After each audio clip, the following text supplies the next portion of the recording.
Hello, everyone, and welcome back to another week of A Good Man is Hard to Find. Once again, we will be talking about how to respond as a male lay Catholic leader to the modern-day church crisis. I'm Andrew Kolinsky. I am James Pinedo. Tonight, we'll be discussing the importance of gratitude. It's our Thanksgiving week episode. Forgive us, folks, but, some of us have more things to be grateful for than others, and we figured that we're thankful for all of you, and we hope that all of you are thankful for us. And we thought, what better way to celebrate our gratitude than to talk about the importance of it? Isn't that right, James? Yep, buckle up. Before we do that, we're very grateful for our sound engineer, whose name is Barnaby. And Barnaby, if people are interested in your services, where can they go to find more information? Just simply barnabycoxon.com. And are you available at all times? All times. 24/7, folks. He also could, if you have any questions about life, he's also a therapist. That's his side gig, though. Oh, he's not a therapist. Don't call him. Oh, well, he's in a bad mood because, we discussed this in our first episode, but he's from New Zealand, so he's a fan of the All Blacks. That's the New Zealand rugby team, and of course, rugby's his favorite sport because he's from New Zealand.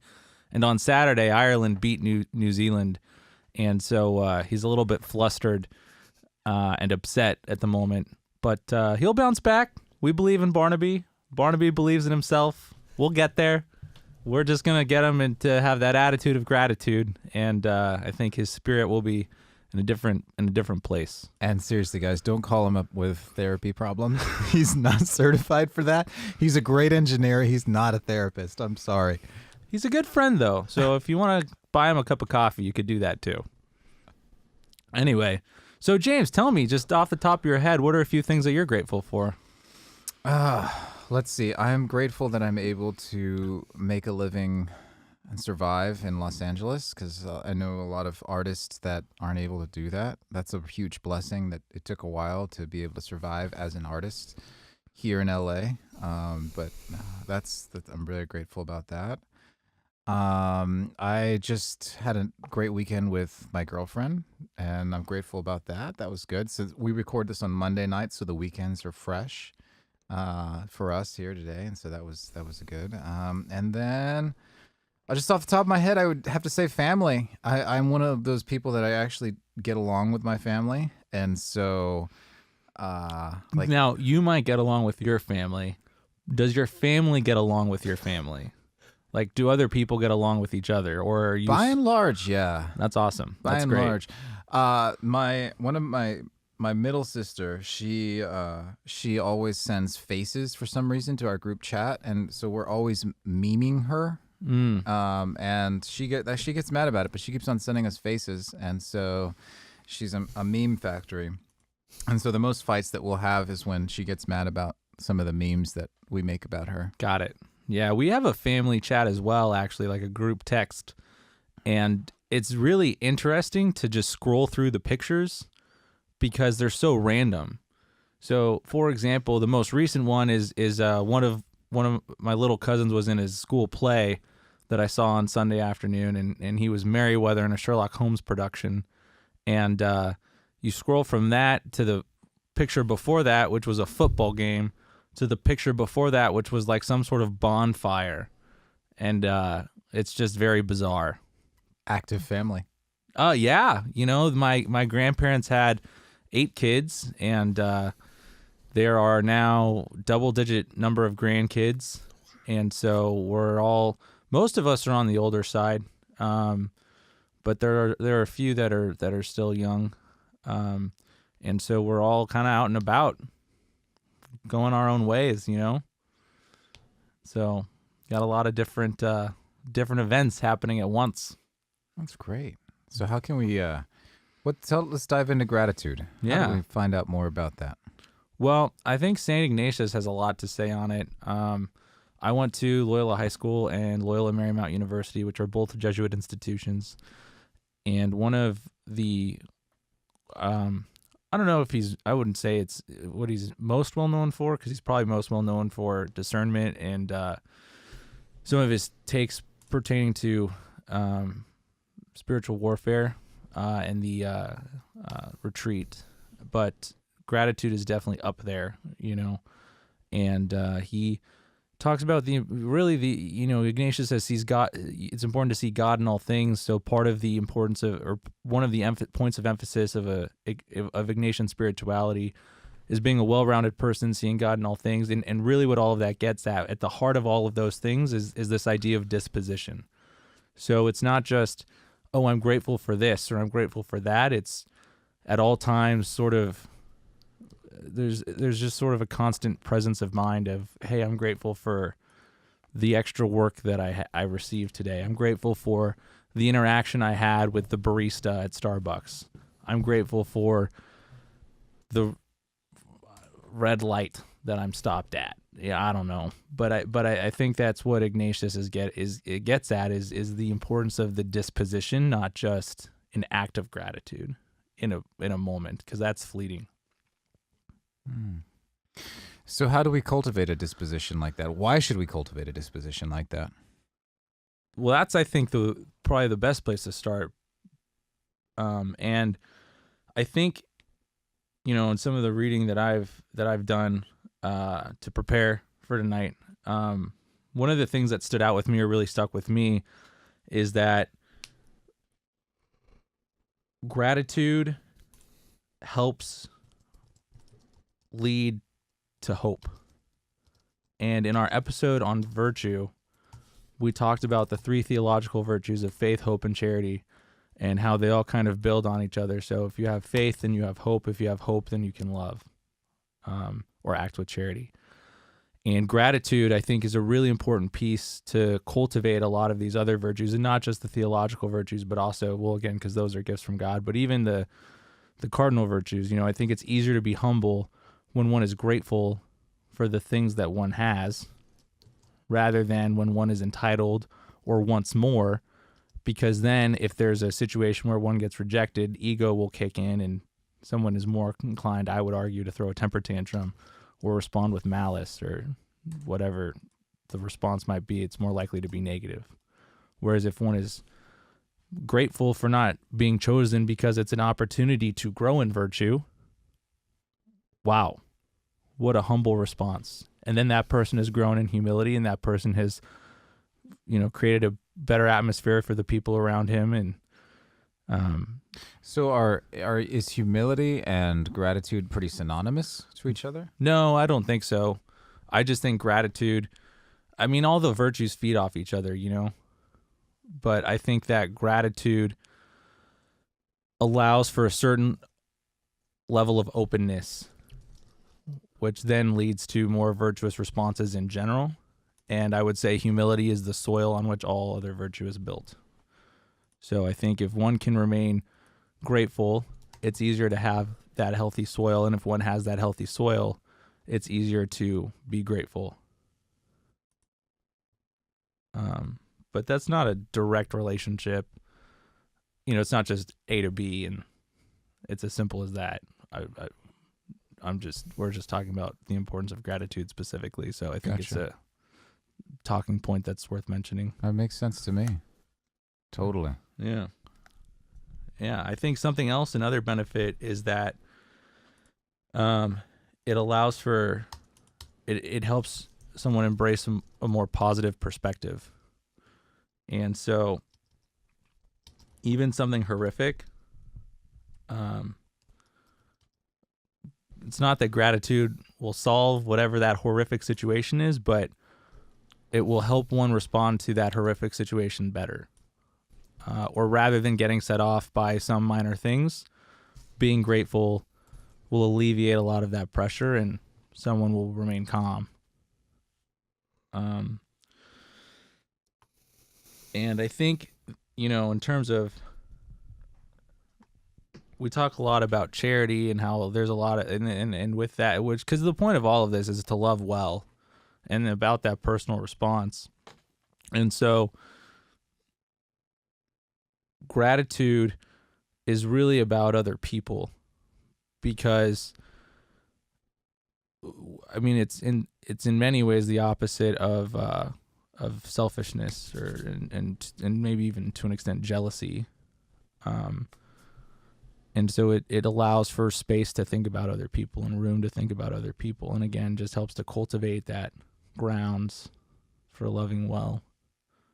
You know, it's interesting that you say that. Dante has in his last circle of hell, he has the devil pictured as, and I'm sorry, I'm throwing names out. Dante, who wrote the Inferno, in his last circle of hell, and when Virgil and himself are going deeper and deeper into hell, you find Satan, Lucifer himself, encased in ice.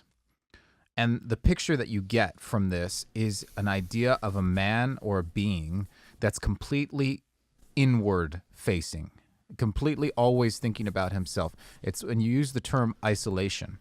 And oftentimes when we create our own hells here on earth, it's because we are encased in ourselves, totally inward looking.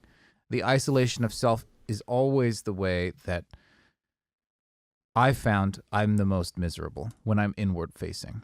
And so I think when we're talking about gratitude, it's actually one of the fruits that will lead to most joy.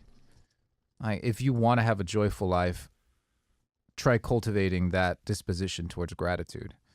It's an elixir for that disposition of self, which isolation of self, which Dante spoke about. Well, and so part of what, and that speaks exactly to the heart of what Ignatius was trying to get at, because he says that the biggest sin is ingratitude, because he says that God is constantly showering us with love, and a lot of sin, in Ignatius's opinion, comes from a place of ignorance.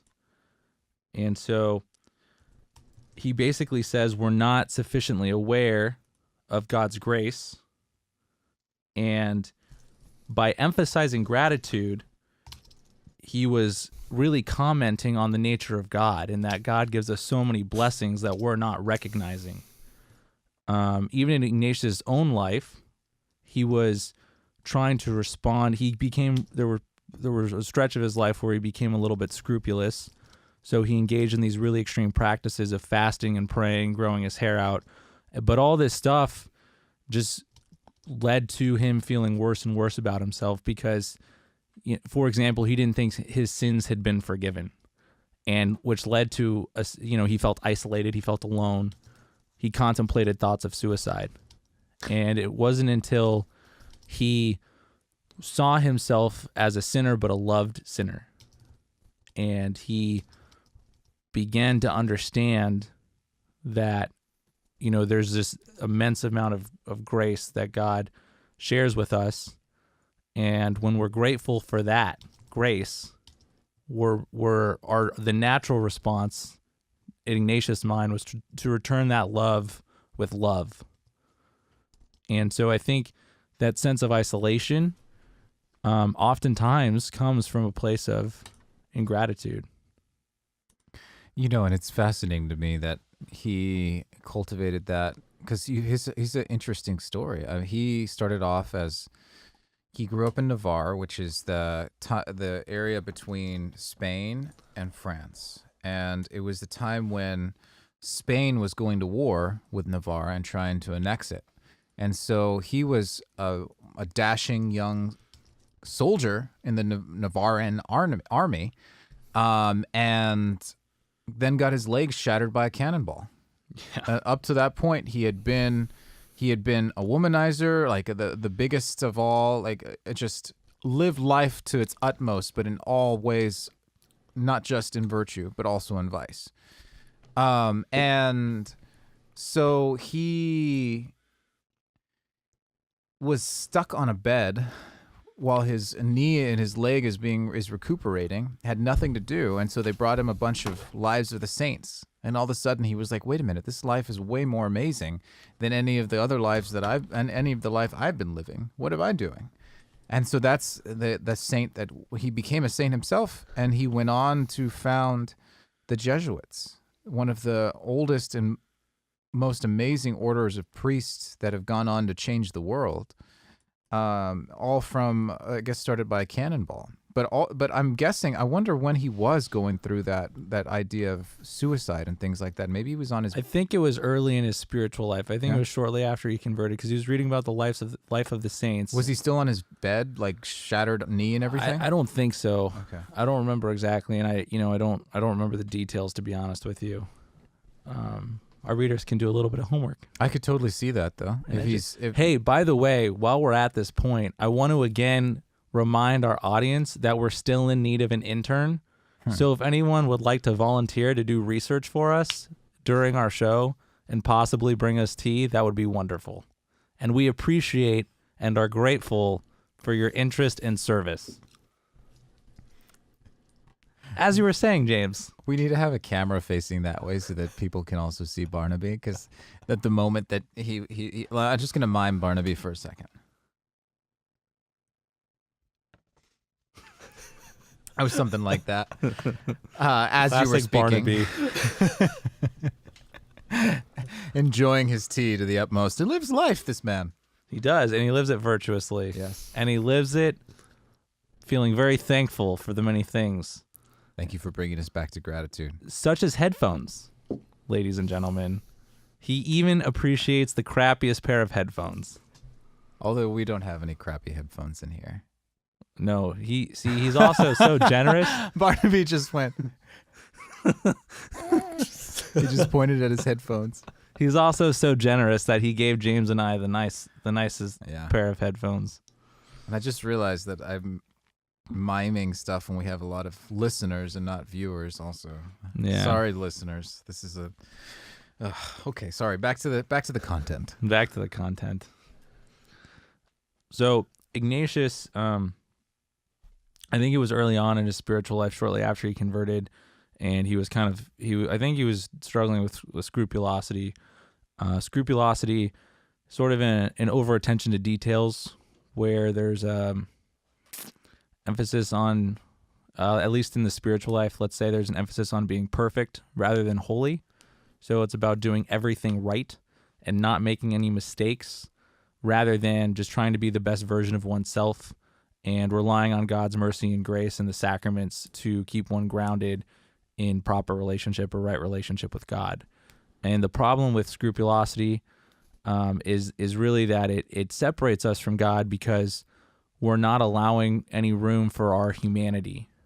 And again, Ignatius' response, I think, would be something along the lines of like, we ought to be grateful for our humanity and for those areas where we make mistakes, because they're great reminders of our need for God. And in that time of need, God will bestow his grace upon us, and we will see how much God loves us, and then we can be grateful for that love. And it's sort of this cyclical, God gives us a gift, we return to him enthusiastically by being thankful and with love. Then God is, it's like anyone else. If your parents give you a gift, or you give someone a gift, let's say you give your little cousin or your little brother a gift, and the kid kicks the box and tells you that whatever you gave him was garbage. Like, come on, are you going to give him another gift? Probably not. Maybe there's some extenuating circumstances and you're a kind, compassionate person. So, sure, fine, you will, because you're obligated to, but you don't really want to. Versus like you give your little cousin or your little brother a gift, it's like, oh my gosh, thank you so much. That was so thoughtful. I really appreciate it. And they're very excited and enthusiastic and seem to appreciate the gesture more than even the gift itself. The next time you're at 7-Eleven, you might be like, hey, I should get this kid a Slurpee. It's hot outside. But you're less likely to do that if they respond with entitlement or as a brat. Mm-hmm. And I think, again, God has a similar, I don't want to say God has a similar reaction to us, because he is divine and, he loves us perfectly.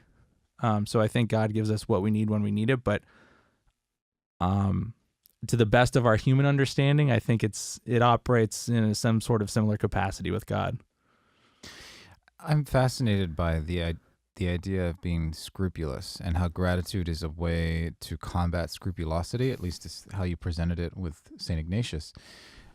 What are some ways that we can like, oh, this is a lookout. We might be being scrupulous, because it's easy to tell if you're doing something wrong, because you're like, okay, that was bad. I punched the guy in the face. But how can you tell if you're being scrupulous? That's a little more hard to define. Yeah. I mean, I think you have to know yourself, because I think things will be different for different people, you know? For one person, being scrupulous might be going to confession every week, because they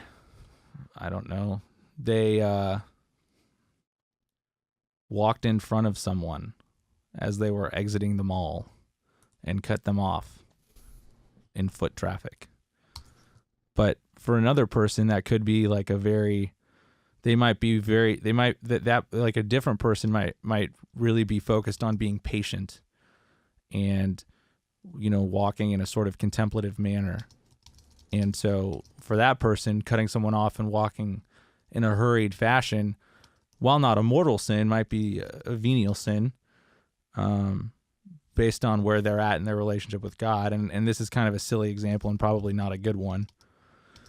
But what I'm trying to illustrate is that I think you just have to know yourself. You have to know your relationship with God. You have to know where you're at in your relationship with God, and maybe even look around at the people you surround yourself with. That should give you a good barometer of kind of where you're at if you have no clue, and then kind of assess things from there. It's such a tricky point.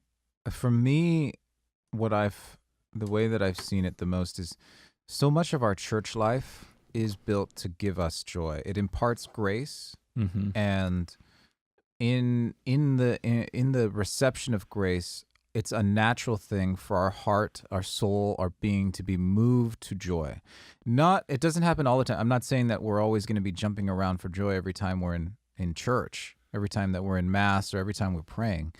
I mean, that would be nice, I suppose, but that's not always to be expected. However, it is a natural thing that we are moved to joy. I think something that I've noticed, that's a weak sentence. Something that I have noticed is that when some of my younger siblings or some of my friends, and maybe even in my life too, actually, when the norms of my religious practice, like confession, like communion, like daily prayer, move me to become anxious instead of joyful. Anxious about, am I not doing it well enough? Am I receiving this sacrament properly? I mean, it's good to be thinking about that, but it's also when you're anxious about it and you can't rest about it, and when you're always nervous you might be doing something wrong, or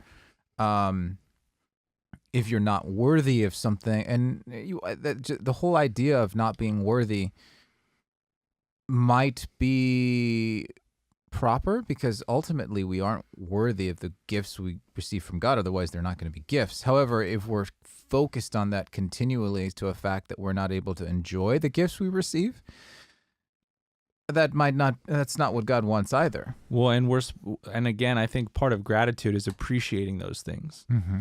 So if there's a separation from the appreciation for what we have and what we have been given, you know, I think that, I don't know if that's necessarily scrupulosity, but I think that gets into some other spiritual I don't want to say shortcomings, but challenges maybe, or difficulties.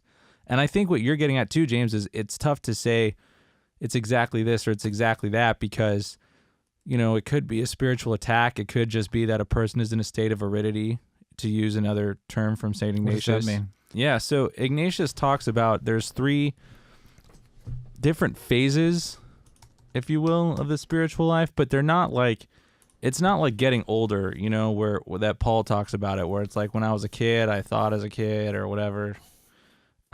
It's more of a cyclical thing, where he says that in terms of the ebb and flow of the spiritual life, there's being in a state of, well, what term? I'm trying to think of the terms that he uses. I can't believe I'm blanking on this. It used to be at the tip of my tongue. It's been too long, Ignatius. Anyway, he talks about being in a state of desolation, which is when one feels removed from God or separate from God. He talks about being in a state of aridity, which is sort of the daily grind, so to speak, where you don't really feel good, you don't really feel awful. You're just kind of what you were getting at, where someone just feels like he or she is going through the motions. And then there's being in a state of consolation, which is when one feels really close to God. And so, I think that, to your point, gratitude is a great tool to combat that state of aridity or that state of desolation, because it, in being grateful and appreciating the things that we have, it takes us out of that mindset of, oh, am I doing this right? Or I'm not good enough, because it's just, hey, I'm grateful for, thank you, God, for what you have given me, rather than look at what I don't have or look at who I'm not. It just changes the point of emphasis. It changes the thing that the person is looking at, and I think in doing so, right, which is again what Ignatius is ultimately getting at in emphasizing gratitude, is it creates that disposition, it creates that space to love well, to be excited to go to Mass, to be excited to receive the Eucharist, to look forward to going to confession. And that anxiety goes away, and there's a deep sense of peace, because there's a sense of, God gave me this to be close to him, and I'm utilizing it. And so look at us, we're building our relationship, and I'm so grateful to have these tools, or these sacraments available to me. And I'm so grateful for God's presence in my life, rather than thinking, well, I didn't get to adoration today for like the third month in a row. I'm pretty worthless. You know what I mean? Mm-hmm. Mm-hmm. Yeah, that attitude. And I'd also feel like we should say, when he mentions the state of aridity, and it should be separated from another term, which is a dark night of the soul, which would be after someone in the spiritual life has passed through the state of consolations, where when you encounter God in a very real way, and he becomes such a friend in your life that you never want to do anything but be a friend with God. That is a path that's a step along the way to sanctity, and that's what you experience at first when you're in when you're in consolations, like you said, like where God is that real, that close, and you feel his presence to such a high degree. Now, there is a point in a lot of saints' life when they describe how that consolation is just taken away, when all the other norms are there, all of their other attitudes are still there, and that sense of loss, that sense of separation from God. But the dark night of the soul is a little bit more permanent. No. That's something that's passing. There's only been one saint that's ever thought that had a permanent sin, and that was Mother Teresa. And that was very, very rare. But in the way that St. John of the Cross talks about the dark night of the soul, it's a very intense process of purification. Yes. And he kind of says there's three different levels. Then there's the physical level, the emotional level, and the spiritual level. Right. But I'm just trying to distinguish, and that's not something that you're supposed to remain in forever, though. You're not supposed to remain in the dark night forever. Well, I mean, I believe that, practically speaking, no. But I think that for people who are really holy, like Saint Mother Teresa, Mother Teresa, yeah. Saint Mother Teresa, Saint Teresa. Anyway, I think she probably was, and that's why you read some of those writings and there's this great sense of separation, mm-hmm. because I think that I think she was just so holy and so close to God that she probably was just really being tried while on earth. Well, her story is fascinating because you read about her diary, and she felt completely separated from God in all these holy works that she was doing. Right. That traditionally bring us closer to God and give us a sense of that sense of closeness to Him, and she felt none of it, and yet she kept on going and kept on going. And that permanent state of the dark night of the soul is something that we don't have recorded in other saints. Like John of the Cross, he passed through it, and it was something that you experience. But in any case, I just wanted to make a distinction between that and the aridity that you were mentioning. Yeah. I mean, and I think the easiest way to know is that there's the state of aridity is more just kind of like, okay, I'm like, this is just kind of tedious and I'm doing it.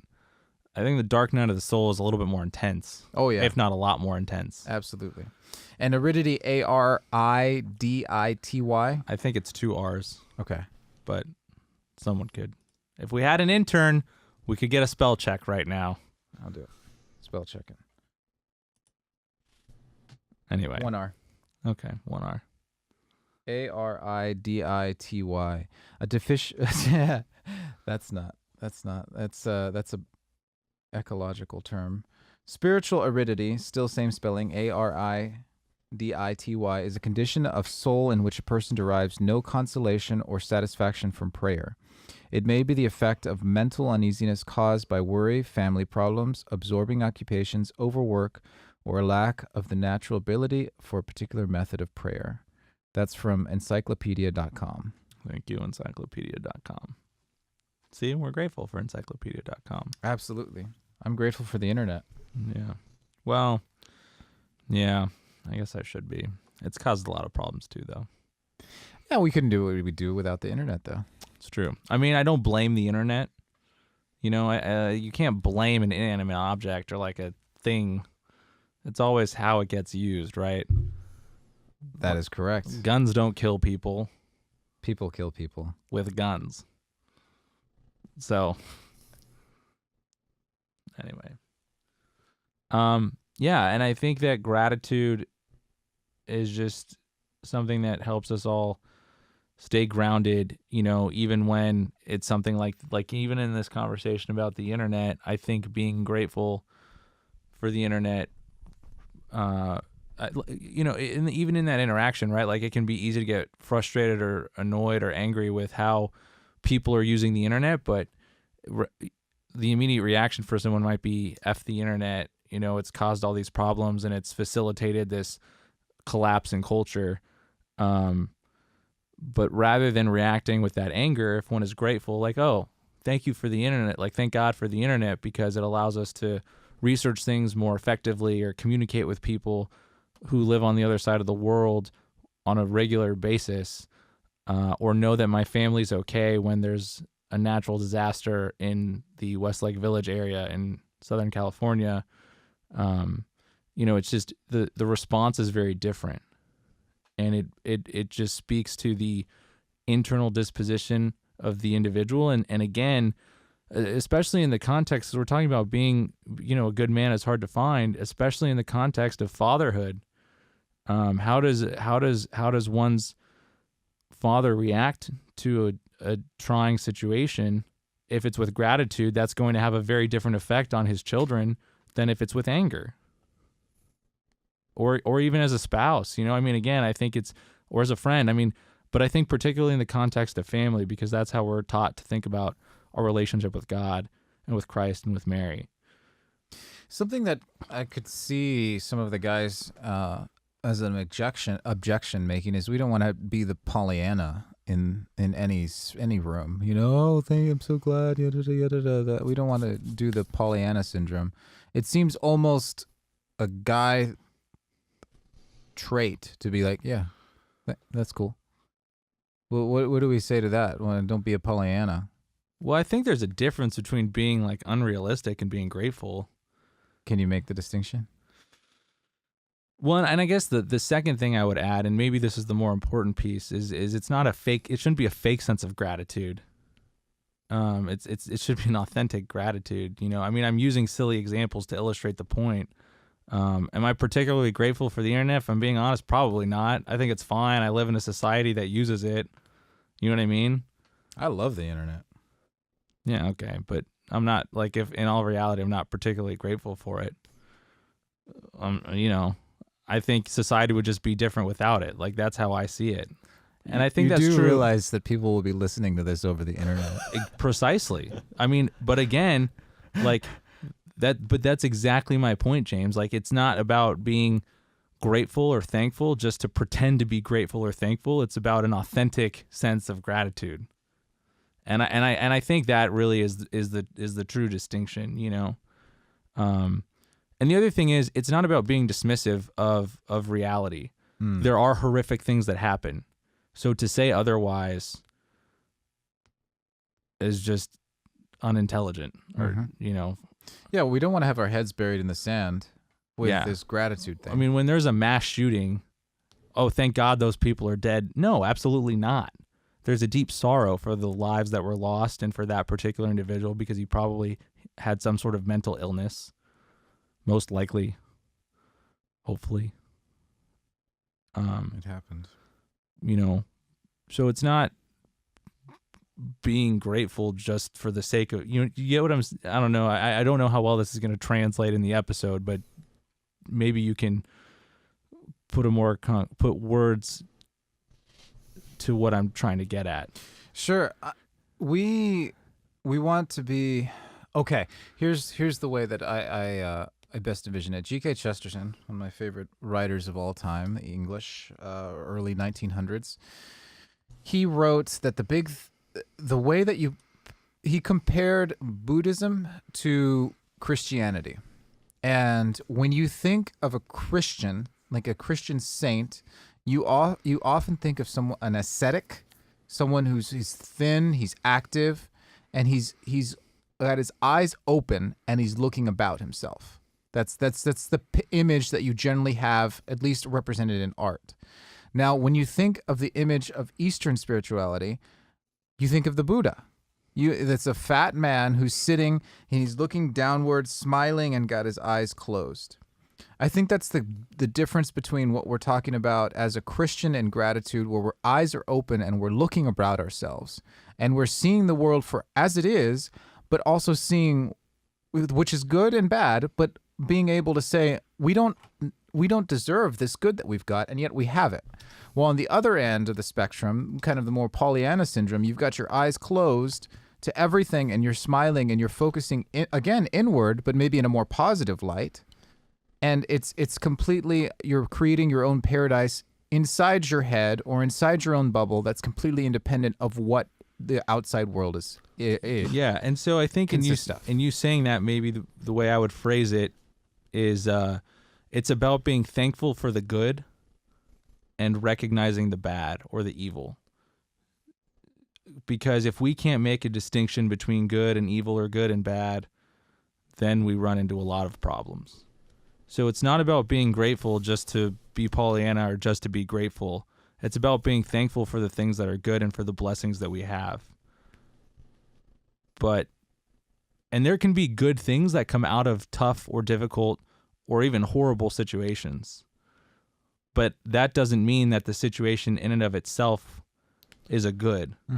Like there can be byproducts that are good that come out of it, because I think that's a lot of what we see in the Gospels, God working through sin to, Yeah, the fact of the matter is, even in this fallen, sinful world, we are constantly showered on by grace. And I think that's the point that Ignatius was trying to make, is we ought to be thankful for that grace. And I think his point is not being thankful for literally every single thing, but creating that disposition so that we're recognizing those moments of grace. Because in every day, we all probably experience it, like things that are annoying, but things that are also awesome. And is our tendency to focus on the negative things, or is our tendency to focus on the awesome things? And then I think the second, I guess if I were doing sort of an examination of conscience, the second question I would ask myself is, are those awesome things are probably really awesome, and the things that I see as negative or frustrating are probably not that big of a deal. I think another way to illustrate this, one of my favorite authors, also C.S. Lewis, who wrote the Chronicle, another English writer, wrote a little bit after Good thing Chesterton. you took that English class. Yes. And he wrote the Chronicles of Narnia. You might have heard of these. The last of the 7 of the Chronicles is a book called The Last Battle, and in it, it's basically, I don't want to give too much away, but there's the end of the world, and there's these dwarfs that are all trapped at the end of the world, and everything is going to pieces. But Aslan comes. The Aslan is basically Jesus in this story, and Aslan comes and he's giving he takes these dwarves with him to paradise, even though these dwarves are traitors and have basically betrayed all of Narnia, including Aslan. And he takes them to paradise, and he's giving them this sumptuous feast. And now remember, they were trapped in this hut, and it was this miserable little hut, but Aslan comes and takes them into paradise. And when they're in paradise, they refuse to be able to see it. They think that they're still in the hut. And he gives them this feast, and they start to eat it. And they refuse to taste it for the sumptuous feast that it is. Instead, it's this. They remark, "Oh, we're eating this moldy bread and cabbage that were left on the floor of this terrible hut." So I think C.S. Lewis is drawing a picture for us in our normal life when we're showered on by this grace and we're given this sumptuous feast of blessings from God. And yet we're focusing on the negative, like you said. We're no longer able to enjoy the blessings. We're saying we're eating this moldy bread out of this miserable hut. And Lewis, that's a one. I need to read that book again. That's a great image. Yeah, I think that's spot on. And I think, that's where I would draw a difference between we're eating this sumptuous feast versus there was a mass shooting. That's not good. That's not a good thing. That's evil, and it's about being able to be prudent and have an ability to recognize this is a good, or this is just an annoyance, or this was an act of evil, or is at least bad. And we have to use our faculties, I guess is what I'm saying. I don't think Ignatius would encourage anyone to deny the gift of rationality in practicing gratitude. But I think that we're so bad at being grateful that we as a society, as part of human nature, need to be reminded to be grateful rather than to be told to not be a Pollyanna. I think our society would be in a much better place, quite frankly, if our biggest problem was that we were all Pollyannas. It would be kind of annoying, though. But see, if you were a Pollyanna, you wouldn't find it annoying.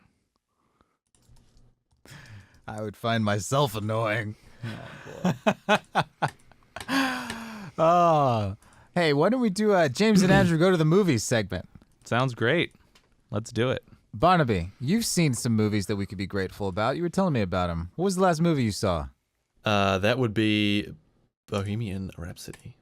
I want to see that. It was good. It's very good. What was good about it? It changed my perspective on Queen as a band. I appreciated their music always. I didn't appreciate their journey as a band, and it kind of opened my eyes to their creativity and just everything about them. I think just informing me, as realistic as a movie like that can be. Obviously, it's not entirely truthful, but yeah, just opening my perspective on it, I think. Nice. Were you more grateful for Queen after seeing the movie? Yes. Brooke and I listened to Queen for a long time after that.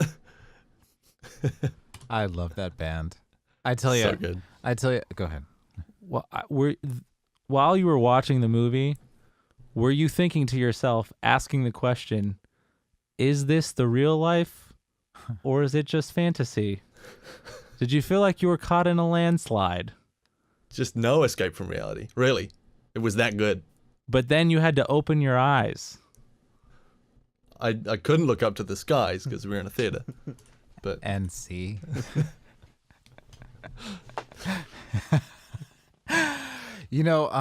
Speaking of informing, I saw a great movie recently, and I didn't go to the movies to see it because I watched it on Netflix, but it was They're Gonna Love Me When I'm Dead. That Orson Welles documentary. Or They'll Love Me When I'm Dead, or something like that. Sorry. What did you love about it?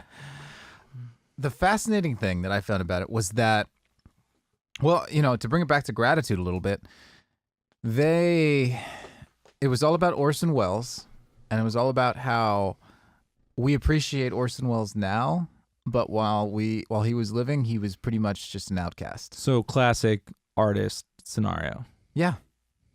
Yeah, very much classic artiste, where he was only appreciated after he's dead.